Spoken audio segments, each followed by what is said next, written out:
Welcome dear students, मैं एजाज फिर से एक बार आपका वेलकम करता हूं। तो यहाँ पे क्या क्वेश्चन है, आइए इसको समझते हैं। यहाँ पे क्वेश्चन है, गठबंधन की सरकारों में, किसकी सरकारों में? गठबंधन की सरकारों में सत्ता में साझेदारी कौन कौन होते हैं? साझेदारी का मतलब होता है हिस्सेदारी होना, भाग लेना। मतलब समझिए कि गठबंधन की सरकार में जो सत्ता है, जो सरकार है, जो पावर है, उस पावर में कौन कौन साझेदार होते हैं, हिस्सेदार होते हैं, ये बताना है। आप यहाँ पे समझिए, गठबंधन की सरकार में जो जो राजनीतिक दल होगा वही जाकर के सत्ता में क्या होगा, साझेदार होगा, सत्ता में जाकर के भाग लेगा, उसका हिस्सेदार होगा। अब यहाँ हमें एक चीज़ समझना है कि ये गठबंधन की सरकार क्या होता है। गठबंधन समझिए, जब दो या दो से अधिक, दो भी हो सकता है, दो से अधिक, 3, 4, 5, 10 इतना पार्टियां आपस में मिल करके, यानी दो या दो से अधिक राजनीतिक पार्टियां आपस में मिल करके जब सरकार बनाता है तो ऐसे सरकार को हम लोग क्या बोलते हैं? गठबंधन की सरकार। ऐसा कैसे हो जाता है, इसको समझिए। देखिए, किसी भी सरकार को बनाने के लिए आधा से अधिक सीट लाना जरूरी होता है। यदि 100 सीट है तो आपको आधा से अधिक यानी कम से कम 51 सीट लाने पर ही आप सरकार बना सकते हैं।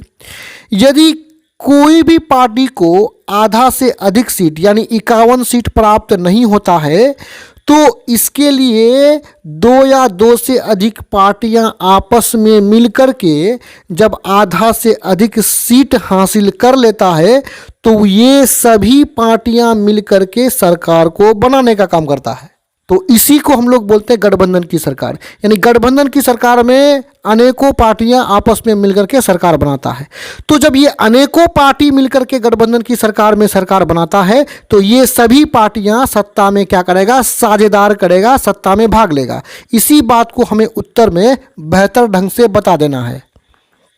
देखिए यहाँ पे, गठबंधन की सरकार में शामिल सभी राजनीतिक दल, यानी गठबंधन की सरकार में जितने भी राजनीतिक दल हैं, दल मिलकर सत्ता में साझेदारी करते हैं, हिस्सेदारी करते हैं, सत्ता मतलब सरकार में भाग लेते हैं। समझ गए? अब आगे देखिए, क्योंकि गठबंधन की सरकार में किसी एक दल को बहुमत ना मिलने पर दो या दो से अधिक राजनीतिक दल मिलकर सरकार का गठन करता है, सरकार को बनाने का काम करता है। यानी स्पष्ट समझ में ये आ रहा है कि गठबंधन की सरकार में जो है किसी एक राजनीतिक दल को बहुमत नहीं मिलता है, तब दो या दो से अधिक राजनीतिक दल आपस में मिलकर के क्या करता है? सरकार का गठन करता है, सरकार को बनाने का काम करता है। और ये सभी राजनीतिक दल जो है सत्ता में साझेदार होते हैं। अब आगे इसको समझिए, यहां तक तो हो चुका है। इस प्रकार कहा जा सकता है कि गठबंधन की सरकार में दो या दो से अधिक राजनीतिक दल सत्ता का साझेदारी करता है। अब आगे कह रहा है कि ऐसी सरकार में शामिल विभिन्न राजनीतिक दलों का विचार अलग अलग होते हैं।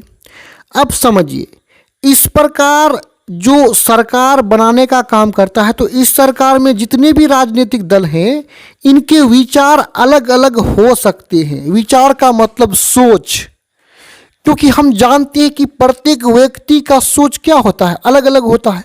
तो इतने सारे राजनीतिक दल हैं तो सबके विचार, सबके सोच जो है अलग अलग हो सकता है।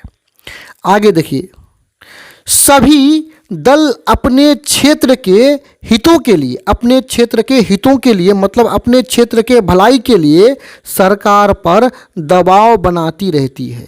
यानी सभी दल चाहता है कि हमारे क्षेत्र में अच्छा से अच्छा काम हो, हमारे क्षेत्र का हित हो, भलाई हो। इसके लिए सरकार पर दबाव बनाती है कि आप हमें काम दीजिए ताकि अपने क्षेत्र का मैं विकास कर सकूं।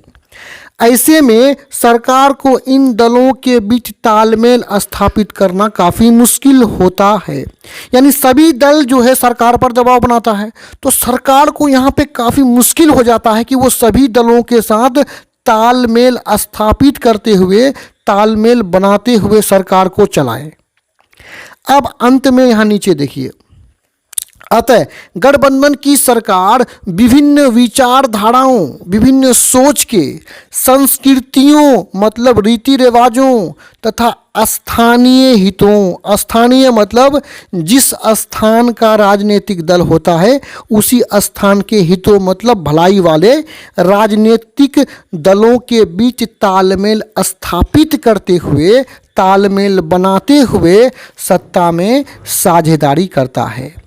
तो देखिए, राजनीतिक दल का विचारधारा, संस्कृतियां और अपना हित अलग अलग होता है, सब पार्टी का अलग अलग होता है, फिर भी गठबंधन की सरकार में सबके बीच तालमेल स्थापित करते हुए सरकार को चलाने का काम करना पड़ता है। तो यहाँ पे ये वीडियो समाप्त होता है। मैं उम्मीद करता हूँ वीडियो आपको समझ में आया होगा। धन्यवाद।